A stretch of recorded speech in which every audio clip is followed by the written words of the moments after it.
అందరికీ నమస్తే అండి. మెడికల్ కాలేజీల పీపీపీకి వ్యతిరేకంగా note this word PPP not ప్రైవేటీకరణ. వైఎస్ఆర్ కాంగ్రెస్ పార్టీ వాళ్ళేమో ప్రైవేటీకరణ అంటున్నారు, కూటమేమో పీపీపీ అంటుంది. పీపీపీ అనేది కరెక్ట్. పబ్లిక్ ప్రైవేట్ పార్ట్నర్షిప్లో మెడికల్ కాలేజీలని ప్రైవేటు వాళ్ళకి అప్పగిస్తారు. నిర్వహణ బాధ్యత అంతా కూడా ప్రైవేటు వాళ్ళదే, కానీ అజమాయిషీ పెత్తనం మొత్తం ప్రభుత్వానిదే. అక్కడ ఉండే షేర్లు, అక్కడ ఉండే బెడ్లు అది మొత్తం కూడా ప్రభుత్వము అండ్ వీళ్ళు షేర్ చేసుకుంటారు. 500 బెడ్లు ఉంటే 100-150 బెడ్లు ప్రైవేట్ వాళ్ళు ధర నిర్ణయించి వాళ్ళకి తగిన రేటు నిర్ణయిస్తారు. మిగిలినవేమో ప్రభుత్వం తరపున ఫ్రీగా ఇస్తారు. అలాగే అక్కడ ఉండే 250 సీట్లలో వీళ్ళు 50-50 చేసుకుంటారు. అలా ఉంటుందన్నమాట. ఇది పీపీపీ పార్ట్నర్షిప్, అంతే తప్ప పూర్తిగా ప్రైవేటీకరణ కాదు. సో దీన్ని వ్యతిరేకిస్తూ, ఈ పీపీపీని వ్యతిరేకిస్తూ వైఎస్ఆర్ కాంగ్రెస్ పార్టీ విస్తృతంగా జనంలోకి వెళ్ళడంలో సక్సెస్ అయింది. పేదలకు వైద్య విద్య దూరం అవుద్ది, 17 మెడికల్ కాలేజీలు తీసుకొస్తే ఈ ప్రభుత్వం పూర్తి చేయలేకపోతోంది.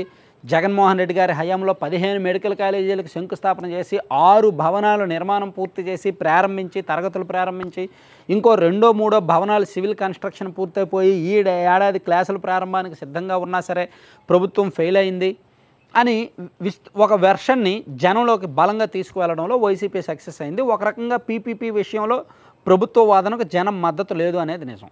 అయితే దీనికి వైసీపీ మరింత పొలిటికల్ మైలేజీ కోసము, జనంలోకి మరింత విస్తృతంగా తీసుకువెళ్ళడం కోసము 1,000 సంతకాల ఉద్యమాన్ని చేపట్టింది. 1,000 సంతకాలు చేసి ఆ సంతకాలు మొత్తం తీసుకెళ్ళి గవర్నర్ గారికి ఇస్తారు. 1,000 సంతకాల ఉద్యమం ఒకప్పుడు జరిగింది. ఒకప్పుడు విద్యుత్ ఛార్జీలు పెంచినప్పుడు, లేదంటే తెలంగాణ కోసము పెద్ద పెద్ద అంశాల మీద జరిగింది.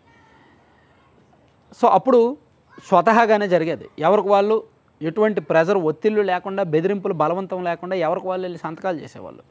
1,000 సంతకాల ఉద్యమం ఎలా జరుగుద్దంటే, నాకు తెలిసి నియోజకవర్గాల కూడళ్ళు, ఆ నియోజకవర్గం మొత్తం మీద జనసంచారం ఎక్కువగా ఉండే కూడళ్ళలో ఒక పెద్ద ఫ్లెక్సీనో, లేదంటే ఒక పుస్తకమో, ఒక టేబులో, ఒక కౌంటరో ఏర్పాటు చేస్తారు. దాని దగ్గరకు వచ్చి పోయేవాళ్ళు అంటే ఒక ఫ్లెక్సీ మీద రాస్తారు, ఇదిగో ఈ కార్యక్రమానికి నిరసనగా మనం 1,000 సంతకాలు సేకరిస్తున్నామని.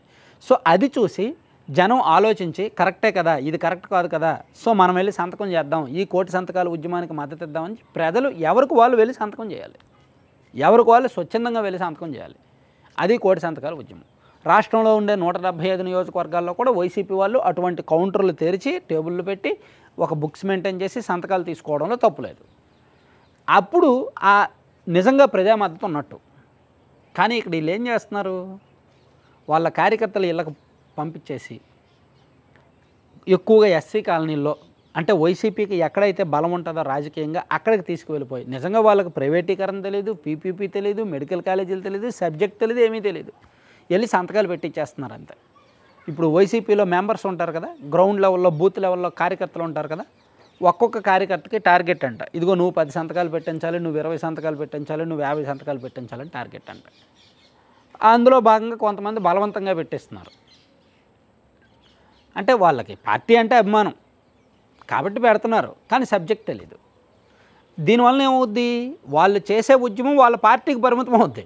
ఇక్కడ వైసీపీ వాళ్ళు అర్థం చేసుకోవాల్సింది ఏంటంటే, వాళ్ళు చేసే ఉద్యమం ఆ పార్టీకే పరిమితం అవుతుంది తప్ప, నిజంగా ఈ రాష్ట్రంలో ఉండే 15, 20, 25% ఎవరో ఉంటారు కదా న్యూట్రల్ తటస్థ వర్గాలు, వాళ్ళ వరకు వెళ్ళదు.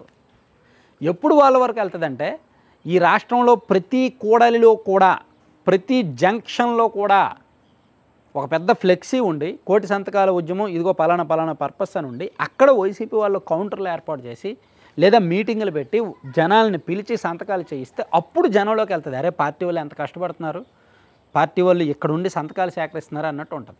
అలా కాకుండా గ్రామాల్లోకి పంపించి, బూతుల్లోకి పంపించి, కార్యకర్తలకు టార్గెట్లు ఇచ్చేసి, నాయకులకు టార్గెట్లు ఇచ్చేసి చేస్తే దాని ఫలితం ఏముంటుంది, ప్రభావం ఏముంటుంది, బలవంతపు ఉద్యమం తప్పితే. సో ఉద్యమం చేయడం తప్పు కాదు, కానీ ఆ వెళ్తున్న విధానం తప్పు అన్నమాట. Thank you. సో కంటెంట్కి సంబంధం లేకుండా మీరు ఒక ప్రకటన చూడండి, laddupallaem.com అని. సో ఇది మనం ఎందుకు ప్రమోట్ చేస్తున్నామంటే, ఇక్కడ మనం ప్రమోట్ చేసిన తర్వాత మన సబ్స్క్రైబర్స్ వేలాది మందికి తీసుకుంటున్నారు. వాళ్ళ దగ్గర నుంచి 95% అబోవ్ పాజిటివ్ రివ్యూస్ వస్తున్నాయి. ప్యాకింగ్ విషయంలో, టేస్ట్ విషయంలో, క్వాలిటీ విషయంలో, డెలివరీ విషయంలో, అన్ని విషయాల్లో కూడా. అలాగే ఈ మధ్య దసరా దీపావళి సందర్భంగా బల్క్ ఆర్డర్స్ కూడా ఇచ్చారు. కార్పొరేట్ కంపెనీలకు దాదాపుగా ఒక 500 ప్యాకెట్లు, 1000 ప్యాకెట్లు బల్క్ ఆర్డర్స్ ఇచ్చారు. వాళ్ళ కూడా ఎంప్లాయీస్ కూడా సాటిస్ఫై అవుతున్నారంట. సో మీరు కూడా ఎవరైనా కావాలంటే వీళ్ళ దగ్గర ఉండే హెల్దీ ప్రొడక్ట్స్, మిల్లెట్స్తో చేసిన లడ్డూలు, డ్రై ఫ్రూట్స్తో చేసిన లడ్డూలు, నట్స్తోను అండ్ సీడ్స్తోను, సీడ్స్ అంటే గుమ్మడి గింజలు, అవిసె గింజలు, పొత్తిరి గింజలు, మల్టీ సీడ్స్, మఖానా, ఇటువంటి వాటితో లడ్డూలు చేయడం మీకు బయట ఎక్కడ దొరకదు ఇది.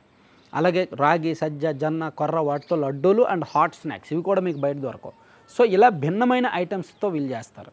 సో మీకు కావాలి అనుకుంటే laddupallem.com సైట్ విజిట్ చేయండి, లేదా 9997839994 ఆ నెంబర్కి వాట్సాప్లో సంప్రదించి మీకు ఏం కావాలో ఆర్డర్ చేసుకోండి. Thank you.